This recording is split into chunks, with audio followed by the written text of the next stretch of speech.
My hairdresser scratched my head a bunch, and I moaned like a girl. No, you moaned like a man. Just because it was high-pitched and feminine doesn't mean it was like a girl. Never forget that. Also, you did what? Hi again, guys. And furries are their own worst enemy. It's rough in these streets, and I plan on milking their struggle dry until I stop getting money from it. The last furry struggle video did numbers, so you know I was gonna make a follow-up, and it's apparently very lucrative to keep y'all guessing on whether I'm a furry or not. I'm definitely not one, I'm telling you that now, but you'll never know for sure. If you enjoy this video, there will be this big card at the end that takes you to the last time we looked at furries getting it out the mud. And did you know only a fifth of y'all are subscribed with notifications on? It's embarrassing. If you sub and hit that bell icon, you'll never miss an upload, and you can always undo it later. Alright, fursuiters, worst experience in suit at a con. Mine? When my suit lit on fire. Man, like it wasn't hot enough inside those things already. I wonder if people who do combat sports would get a lot of use out of fursuits for like weight cutting. Typically what a lot of people try to do is sweat out a truckload of water so they lose enough pounds to make weight for the fight. Like just imagine Jake Paul suits up in his designer fursuit and steps in the sauna with it on, all in order to lose 20 pounds before his fight against Anderson Silva. It seems practical to me. I just had a patient notice the furry pin I have on my radio strap, and I got the response of, ooh woo, what's your fursona, Mr. EMT? And then they have those gravestone and crossbones emojis to signal that they let the patient die on purpose immediately after. I'm just saying, if you, a furry, have a bullet wound and you see the person operating on you has a furry pin, you better tread carefully. Outing them to their coworkers is gambling with your life right there. The scissors are next to the pin for a reason. OnlyFans, your account has been rejected. Well, apparently me making videos of me brushing my long, thick, toned, muscular tail is not welcomed on the platform. Listen, I get what you're saying, but that feels like a lot more adjectives to describe your tail than you needed. Even still, I didn't know that rejecting accounts was a thing OnlyFans did. As long as you're an adult, I thought they were letting motherfuckers post anything for sale. Isn't that like the point of being a place where people pay for specific niche content? I made a bad decision. I had $70 and I had to choose between a character or gas for my car. And of course, they chose the fucking furry art. There exists two material realities for furries in the world. There is no in between. You either work a ballin' six-figure job or an oil baron or some other type of Mr. Moneybags individual who can afford to shill out as much money as you want to being a furry recreationally, or you're a bum who has to choose between furry art or basic necessities on a regular basis who will choose the furry commission without fail every single fucking time. I started using grr as a joke on VCs. I growled at my parents yesterday. Well, I mean, what did they do before that? Did they at least deserve it? Listen, this is how weird words get in your vocabulary, fellas. If you say stuff as a joke too often, you'll start saying it unironically without realizing soon enough. We're all dent heads at the end of the day, and you're not immune to furry propaganda. I'll never forget the one time I made a dating profile and the furry dating site pounced. Old furs would know what I'm talking about. And I got a reply from someone saying, you sound interesting and our interests are the same, but you're a kangaroo and I don't date weird species. Discrimination and prejudice will literally never die. Keeping the bloodline pure somehow exists even for furries. Even today, furries are still looked down upon at first glance, mostly because they're all short, but imagine what it was like back in the day, how much worse it was. It's an even smaller group of people, and you're a furry looking for furry love. And then you find someone who is just like you, has the same interests, and seems like your type, but you refuse to date them because they're a kangaroo. That's one of them lower class species. You don't talk to them. Like, good fucking god, you're both furries. You're all the same to the rest of society. Nobody else in the world is making this class distinction except for you. Just let yourself be happy. God, I'm gonna die out of embarrassment. I was showing my grandma the pics of the flowers at work, and I accidentally swiped and there was furry porn. She had her glasses on and everything. Furries have the worst RNG ever. They are Murphy's Law made into living beings. Some shit will go wrong, say they accidentally do some furry stuff in public, and everything they could have done or gotten lucky enough to get away with the slip up just doesn't happen. Like that person's grandma might not have had her glasses on that day, and she might have been able to get away with the accidental flash. But nope, my mom rubbed my back today and I said bark out loud. That one's on you. You had to strum your vocal cords to get that shit going. I have no sympathy. I can confirm that this caption is 100% without a doubt real. Furries control the random urge to act like a feral animal challenge. Impossible. Critical is gonna have to offer 10 bands to the first person who pulls it off if we ever want to see this challenge get done. I just let a dude in my apartment to steam clean my couch and totally forgot we have framed art of Bowser power bottoming Yoshi on the walls. The tweeter has just the most muted reaction I can imagine to this. It's just a :/.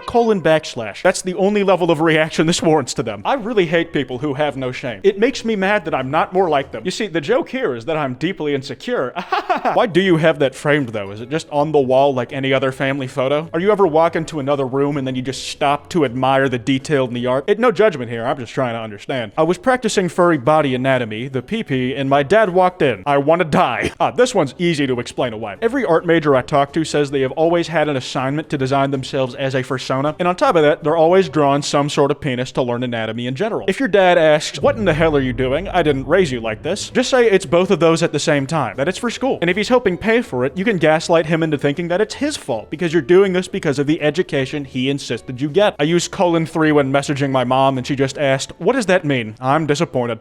Just disappointed in their mom for not knowing. Just absolutely flabbergasted. What? You don't know what :3 means? How can I even be your son? Just going off about it like not knowing what that means is the most embarrassing thing to the family in this situation. Pissed on a cockroach today. Feeling good. Wish that was me. Maddie, what the fuck? Yeah, the eyebrow raise in the reply explains itself. With that original tweet though, did you pee on it in the toilet or in the shower? Because in that case, I'll let it slide. But I have a feeling it was more like you were chasing that thing around your house with your dick in hand, trying to get a clean body shot off. You were determined to drown that thing and kill it in the most humiliating way possible. You were determined to put the cock in that roach. Managed to almost drown in the shower. Don't ask why. The cockroach tweeted this, by the way. Bruh, a military recruiter just came into my After Dark account DMs and asked if I ever considered joining a military. Am I safe nowhere? No, you aren't. Literally nowhere. Furries are already in the military, and therefore the US government knows they can find more potential recruits in the form of furries. They're trying to catch you at your most vulnerable, when you're looking at porn and the most open to suggestion. You're asking yourself what you're doing with your life during that post-nut clarity, and then Uncle Sam's persona swoops in to show you a better way. The military-industrial complex. Help. I've had my phone connected to my speakers for hours, and I didn't realize. The whole neighborhood has heard me watching TikToks blasting fart sound effects. This is one thing I've heard happens to a lot of people that I don't understand. How does it take you that long to realize? Whenever I have my phone connected to speakers or my headphones, it doesn't play sound through my phone anymore. So sure, a single plap sound from the porn I'm watching or a screen from a TikTok might get out, but I'll instantly realize that the phone is not playing the audio, check, and then freak out and rush to fix the issue. How did it go on for hours before you realized? Were you just staring at a silent screen? And still, if the neighborhood could hear the farts, how come you couldn't from inside the house? I think you didn't want to stop it secretly, which, like, fair play, because that sounds really funny. Imagine getting the cops called on you for causing a noise complaint over fart sounds. I'd be laughing over that for weeks. I honestly don't blame you. In the middle of banging a hella cute boy, when our fucking background music plays a Riverbed Heisenberg quote in the fucking track, how the fuck am I supposed to enjoy getting my dick sucked while hearing I am the one who knocks back to back, lol? I don't know. That might help some people enjoy it more. Despite that, this is where I'm at though. As easy as it is to dunk on furries, it won't change the fact that they are getting more play than either you or me are, viewer. The truth is, we are still sad virgin losers while they're out there plowing the fields like volcanic ash just replenish the nutrients in the soil. Wait, what the fuck? I looked myself up in a work environment and for some reason the pseudonym for my account is Turquoise Cat. Who did this? It's not even a coworker who could know. It's an external tool. My best guess is that this happened in reverse order of the worker finding furry stuff. I think a Twitter mutual of yours found out where you work, realized that they had access to some of the third-party tools you use, and did this to fuck with you. They saw your tweet and are laughing their ass off about making you shit your pants when you saw it. I don't know what's worse, that my older brother found out I was a furry, or that he wasn't surprised. Personally, as a combo, I think it's fine. It would be worse to me if it was one or the other. If your brother found out you were furry, but didn't think you were at first, the reaction might be explosive, and he'd hold it over your head forever. If your brother thought you were a furry, but you weren't, he'll bully you and keep prodding you over it to get you to admit it, even if you aren't one. But since it's both, the homie had the expectation already, and you just met it. The only thing he has on you now is an I told you so, something he probably had hundreds of anyways, as siblings do. Throwback to that one time IRL in class, and I instantly looked over. They made fun of me for the rest of the week. They stopped at a week? Man, you have a good friend. Why were they in the middle of class anyways? Was there a cat also there? If there was, then I've said this before, you missed out on an easy excuse for why you looked up. You could have just said you assumed there was a cat nearby when you heard the feline whispering. Y'all are amateurs at stealthing this furry shit. 1 Benadryl, meh. 2 Benadryl, unconscious in 45 minutes. 3 Benadryl, same thing. 4 Benadryl, blank. 5 Benadryl, spider dimension. I took 8 and I'm fine. No, I'm not. I appreciate that they kept us updated. I know if I read that tweet thread automatically and there was no follow-up, I would be so disappointed. I would have spent the whole day with my eyes glued to that tweet like my nuts to the side of my leg. I have to know what happens next. I'm witnessing somebody on the frontier of human consciousness. I might be about to learn a secret of the universe by looking at this thing. I'm crying right now, dude. My whole building just had to evacuate because I set off the fire alarm, and when the firefighters came up to check on my apartment, they saw all my fucking dildos lined up in the shower. I actually wish I just died in the fire instead. Wow. Furries are such a diverse group. From the first dude we looked at, whose worst experience fursuiting was getting caught on fire, to this fellow, who would rather die in a fire than be outed for their dildo collection. Listen, I personally think it's a flex. I know that shit ain't cheap. If you just have like a bunch in a line, that's more a show of your net worth than of you being into any weird shit. The firefighters were probably jealous of how much financial freedom you have. I'm on a date and this girl is literally talking about her furry porn cock preferences in public. I mean, it's high risk, high reward. Most people will probably run in the other direction if you talk about that on the first date. But if you get the one person who doesn't scamper out of there and seems to just get more interested, then you found your fish in the sea. My mom bought me a bunch of condoms. What the hell am I gonna do with these? Probably not use them if I had to guess. I don't know, give them to the homeless, your friends, someone you think will make good use of them. And still, it's sweet to think that your mom has more confidence in you than you do. She's so supportive. I just said I like my thigh stick to my entire family instead of I like my fry stick. Okay, this is one of the more understandable ones. Liking fry stick is a normal preference. And hey, it's not like anybody in your family is gonna disagree with that take on thighs. And if they do, the fix is simple. Disown them. They aren't your family anymore. What are you playing, my guy? And in the top left of this guy's screen is his friend playing Sex in the Furry Titty. Having friends on Steam is great. You can always see what game someone is playing, so you can ask to join or squad up if you're both free. But unfortunately for Zach, or whatever those letters together means, it also means that you can always see what game someone else is playing. And I think that concludes our second installment of Furry Struggling. That card I mentioned to the original should be on screen now. If you enjoyed, be sure to drop a like, subscribe, and hit the bell. Remember, don't go after anyone I talked about in this video because that's cringe, and this is all meant in good fun. Anyways, this has been Kwite, and I'm not a furry.